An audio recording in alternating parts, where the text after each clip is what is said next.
Hi guys, this is just your quick review of the match between Chelsea and Manchester City. Now the match finished 4-2 as you might know, and I think it's a massive result in the in the Premiership. It's going to have a huge huge influence on other matches that are going to come, and it's going to give a lot of teams confidence to play against Chelsea. I think it was a game of two halves definitely. The first half, all you can really speak about was the first 40 minutes. It was dire. It was very Italian kind of tactical football. It was almost at a walking pace at times, very cagey, and nobody really wanted to take any chances. What you could really speak about is the John Terry and Wayne Bridge situation. At the very beginning of the pitch, everyone was speaking about would they shake hands, would they just falsely shake hands and let that be it, and don't speak to each other again or whatever.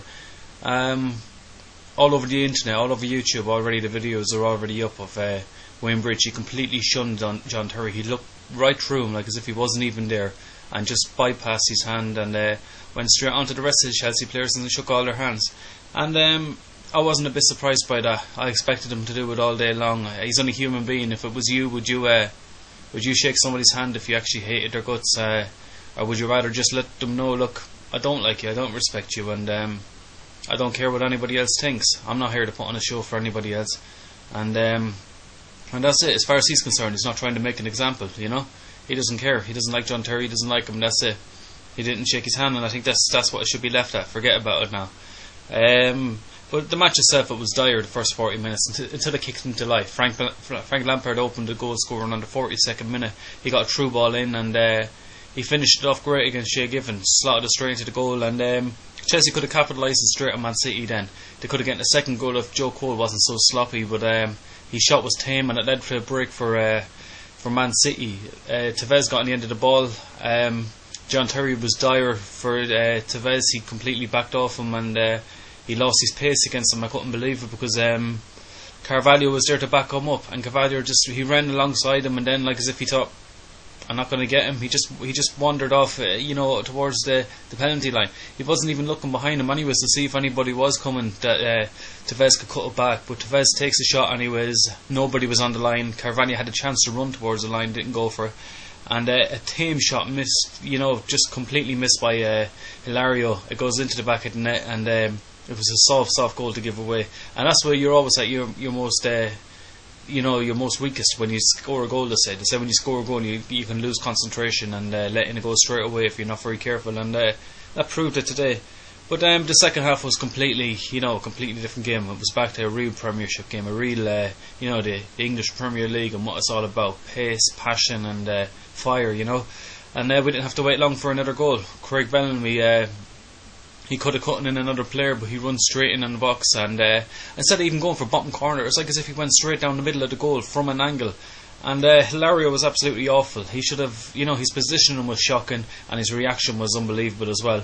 I don't know whether he thought Craig Bellamy was going to cut it across the 6-yard box or not, but he's an experienced goalkeeper. He's there 3 years now at Chelsea, or 4 years almost, and he should be working week in, week out with the likes of Peter Cech, watching people's mistakes, watching him. He's playing reserve games. He's doing, he's there long enough. He's a full-grown man, and he should be able to, not let in sloppy goals like that. Whether he's rusty or not is open to debate, but I can't give him any credit for that. All I can do is, like I say, he's at fault, completely for that goal, as well as the Chelsea defence for not closing down on Bellamy as well. But so the match kicks on then, and a big talking point as well comes when Tevez, he scores another goal. He puts Chelsea 3-1 up, and that comes as a result of a penalty kick. Belletti was sent off. He took down Gareth Barry, and I think that was it. The game was almost effectively over at that stage. It should have been over, but Man City were playing in dangerous water, I think, at times. They were very sloppy with the possession, 3-1 up, and that's it. Ballack goes and gets himself sent off then for a second very silly challenge. He was already on a yellow card. He comes in and he takes Tevez down, and he could have really hurt the guy. I can understand a player being frustrated and everything, but when your team is already down to 10 men, to go and get yourself sent off in a rash tackle like that, especially when there's 15 minutes left in the game, it's ridiculous. And I think it just summed up Chelsea's day. We had another goal then from Craig Bellamy in the 87th minute. It was a decent goal as well, and it really just it was a break on play, and it really was. It was just Man City all over in the second half. You know, they were patient in their counter attacking, and they were very clinical in the counter attacking as well. They made the most of what they could, and that's it. Fair play to them. But Chelsea got a consolation goal then. The 91st minute was Frank Lampard as well.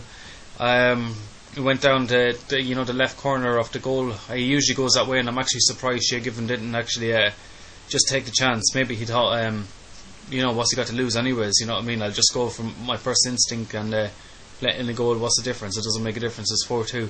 But I just want to get your the fans' views. Manchester City fans, Chelsea fans, Man City fans. Do you feel like as if you are establishing yourselves now as a top 4 team? Are you happy enough with the way things are going? And Chelsea fans, do you think it's just a small little blip? I know it's 2 losses in a row, but there's a lot of drama surrounding the club, and how do you think you're going to get on for the rest of the season? You've got a couple of tricky matches to come. You've got Manchester United away to come yet as well, and that's going to be very big as well. How do you feel about the goalkeeping situation and your left back situation? How do you think Malouda's, how do you think he's faring out back there? And other fans as well, Arsenal fans. How do you feel? Do you think you're right back in it now, and a win at Stoke today, or even a draw or anything like that? You still, even if Arsenal lose today, there's still only 6 points behind Chelsea at the end of the day, and that's a huge plus for Arsenal. It's going to give them great heart. And me as an Arsenal fan, definitely I'm pretty confident now that Arsenal, they have a very tough match today against Stoke. They've lost her already. But win, lose or draw today, they're still only 6 points behind Chelsea, and it's everything to play for the rest of the season. So that's it really. All you guys haven't subscribed yet, make sure you subscribe. All you guys that have subscribed, make sure you comment and rate. And thanks very much for all your support. I really appreciate it. One of my videos is started clocking up over 6,500 views, and that's really positive. That's what I want to see. I want to see the YouTube football community really get together. And you guys that want to post reply videos or anything like that, or you want to leave you want to have things spoken about, different situations of football, just send me a personal message, and I'll try and stick up a video on that as well. And that's it. Thanks very much for your support, and don't forget to check out Alex Dyer Trees page as well. And that's it. Thanks very much. Take care.